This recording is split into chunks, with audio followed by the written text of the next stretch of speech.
हमारे different exams में एक क्वेश्चन आता है। वो कंपेटिटिव एग्जाम्स भी हो सकते हैं। हमारे डिफरेंट जो डिसिप्लिन्स हैं उनमें सेमेस्टर्स में इंग्लिश ऑफर की जाती है, मोस्टली फर्स्ट सेमेस्टर में।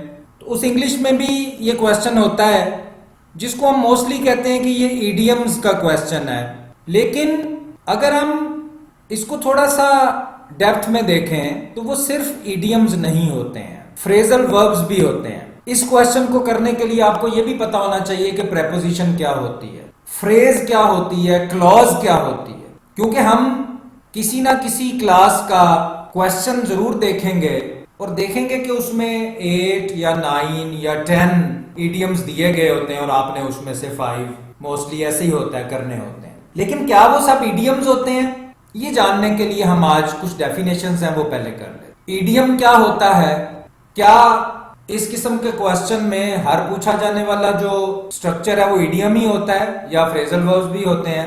उसके लिए हम पहले देखते हैं कि ईडियम क्या होता है। Idiom a group of words in a fixed order. Idiom के अंदर जो वर्ड्स होते हैं उनका ऑर्डर, उनका सीक्वेंस, उनकी तरतीब आप तब्दील नहीं कर सकते। पहली तो इसका फीचर, फर्स्ट फीचर तो ये हो गया। और इसका एक खास मीनिंग भी होता है, that have a particular meaning. और इस ईडियम का एक खास मीनिंग होता है जो कि different from the meanings of each word on its own. हर लफ्ज के मीनिंग से डिफरेंट होता है। अब इसका क्या आसानी से इसका क्या मीनिंग है वो आपको बताते हैं। ये देखें, ये एक ईडियम है, ओवर द मून।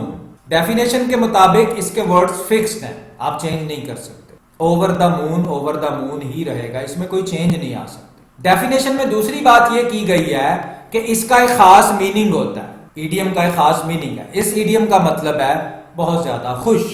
और आपकी डेफिनेशन में तीसरी बात ये की गई है कि जो मीनिंग होता है ना, ये इसके लफ्जों के जो जाती इंडिविजुअल मीनिंग्स है उनसे डिफरेंट होता है। लफ्जों के जाती मीनिंग्स क्या है? ओवर का मतलब है ऊपर, मून का मतलब है चांद। तो अगर इसके लफ्जी मतलब देखें लहदा तो वो तो बनता है ऊपर चांद। क्या इस ईडियम का यही मीनिंग है? नहीं। इट मीन्स ईडियम का वो मीनिंग नहीं होता जो सामने वर्ड्स के जरिए नजर आ रहा होता है। ये डेफिनेशन के अंदर आखिरी बात कही गई है। फिर ले लेते हैं एक और एग्जांपल।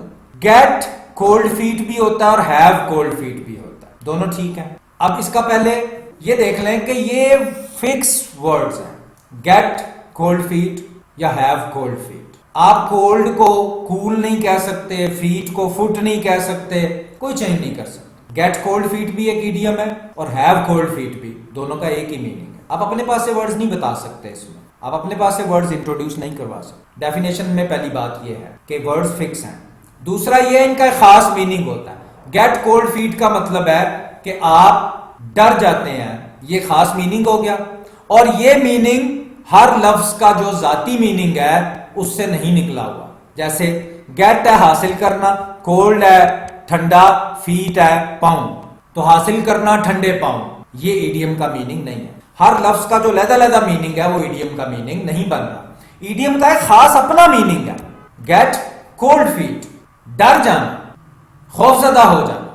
तो आप देखें कि इसका जो लफ्जी मतलब है वो नहीं लिया जा रहा, इसका अपना कोई खास मीनिंग है, डर जाना। ये होता है ईडियम, जिसके जो जाहरी वर्ड्स हैं उनका मीनिंग जो है वो ना लिया जाए, बल्कि उसके पीछे कोई एक हिडन मीनिंग होता है वो लिया जाए। ये तो ईडियम हो गया जिसको हम मुहावरा कहते हैं। उर्दू में भी ऐसे ही है।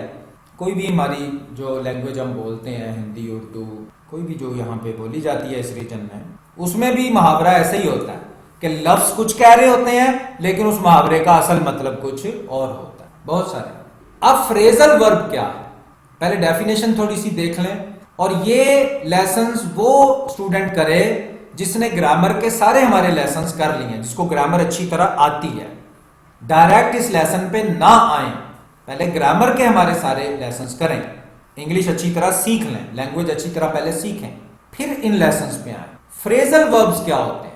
A phrase that consist of a verb with a preposition और एडवर्ब और बोथ। फ्रेज कहते हैं ग्रुप ऑफ वर्ड्स को, एक ऐसा ग्रुप ऑफ वर्ड्स जिसमें एक वर्ब हो और उसके साथ कोई ना कोई preposition या एडवर्ब हो या दोनों हो।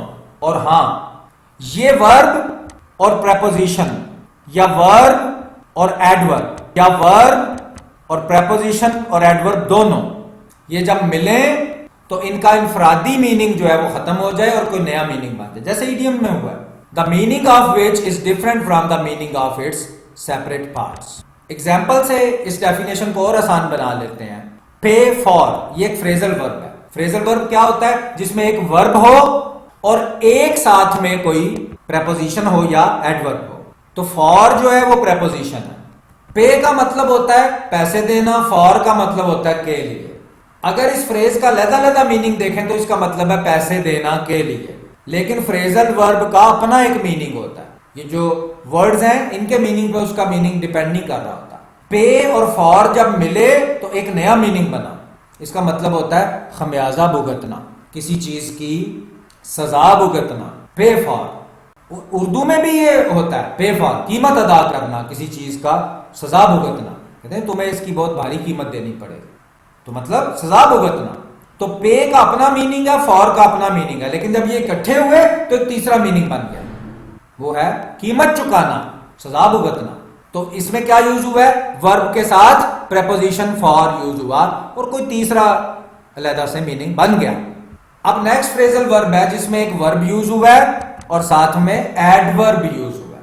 आउट जो है ये एडवर्ब है, फॉर जो है वो प्रेपोजिशन है। तो डेफिनेशन के मुताबिक हम वर्ब के साथ प्रेपोजिशन भी ले सकते हैं या एडवर्ब भी ले सकते हैं। प्रेपोजिशन क्या है, एडवर्ब क्या है, ये ग्रामर के लेसन्स में हो चुका है।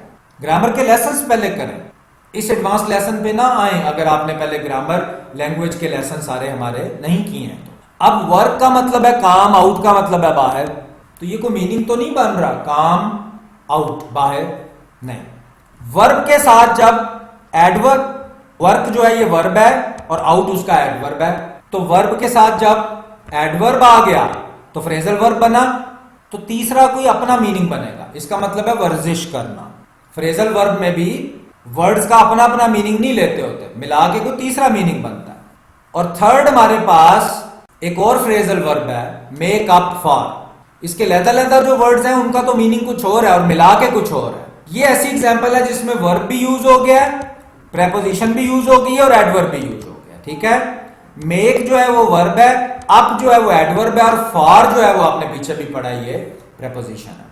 तो ये भी फ्रेजल वर्ब है, वर्ब प्लस प्रेपोजिशन भी, वर्ब प्लस एडवर्ब भी और verb plus adverb plus preposition, यानी तीनों इकट्ठे भी आ सकते हैं। ये भी अब अलग-अलग मतलब, तो ये मेक बनाना आप ऊपर, फॉर के लिए बनाना ऊपर के लिए, तो ये कोई मीनिंग तो ना बना।